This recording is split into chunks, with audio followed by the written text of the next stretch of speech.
be a beautiful day today. Sunshine throughout.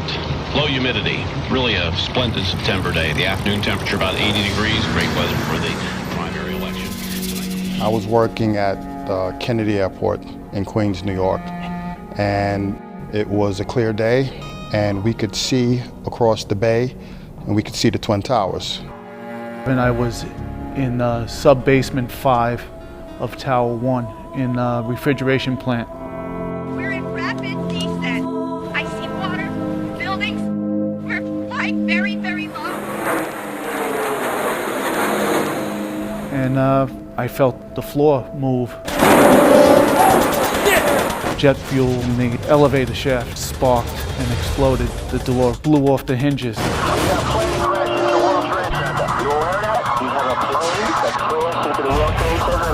We saw the smoke rising from the first tower. We saw the plane hit the second tower.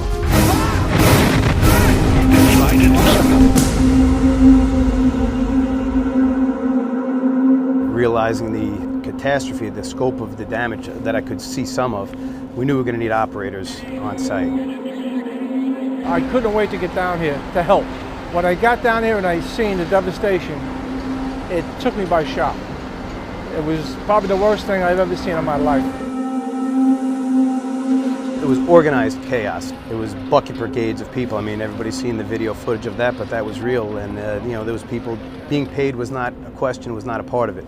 People came down from their hearts, just wanted to do anything and everything to help, hopefully find people. We're bringing cranes in, we're bringing all kinds of excavation equipment, all kinds of people from various trades coming to help in any way they could. When the country was attacked on 9/11 and nearly 3,000 people were murdered that day, operating engineers were among the first people to respond to the 2 buildings that had come down and worked hours, weeks, and months immediately following that. Rescue efforts initially and then recovery efforts thereafter. That effort went on for months. The World Trade Center recovery operation officially ended in mid-2002 after the removal of more than 1 million tons of concrete and steel.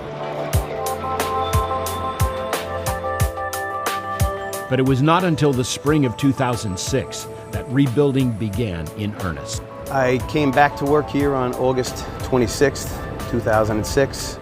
Basically just an open hole with a bridge going down into it. Well, the operating engineers were in every aspect of the job itself. You cannot do design or construction without a surveyor. And look, if you're building a deck in your backyard, it's one issue. You can make it work. But when we're talking about stuff like this, 1,700 feet tall, super columns that weigh hundreds of tons, you can't design where it should go, and you can't place it in the right spot without a surveyor. It took us a year and a half, 2 years just to get up to street level. It was a lot of work. I mean, we worked night and day. Sometimes I spent like 18 hours here, you know, working. And then I had to sleep here because I had to start work 5 o'clock in the morning again. The cranes are actually very complex. To put up a crane takes a good day, 12-hour, 14-hour day to put a crane together, depending on the size of the crane. And here we've had some massive cranes I've never seen before. Takes a lot of skilled work. The New York City licenses have always been a stringent license. We've had a lot of people that have come from other areas that have trained in this city before they had an opportunity to come down here, and to a man they'll tell you the skills they had in other places didn't prepare them for the skills that are necessary down here. Operating engineers have operated those cranes skillfully with surgical precision, carrying loads up and down on a daily basis. And they've done that safely in terms of the inherent danger to the operating engineers involved and to other trades and frankly to the general public. And we're incredibly grateful and proud of that.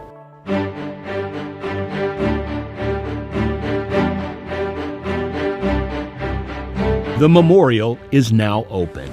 Construction on the towers has entered the final stages. But when the building is complete, the operating engineers will continue to be an ongoing presence here. As they did in the original Twin Towers, Local 94 members have already begun the work they will continue to do here.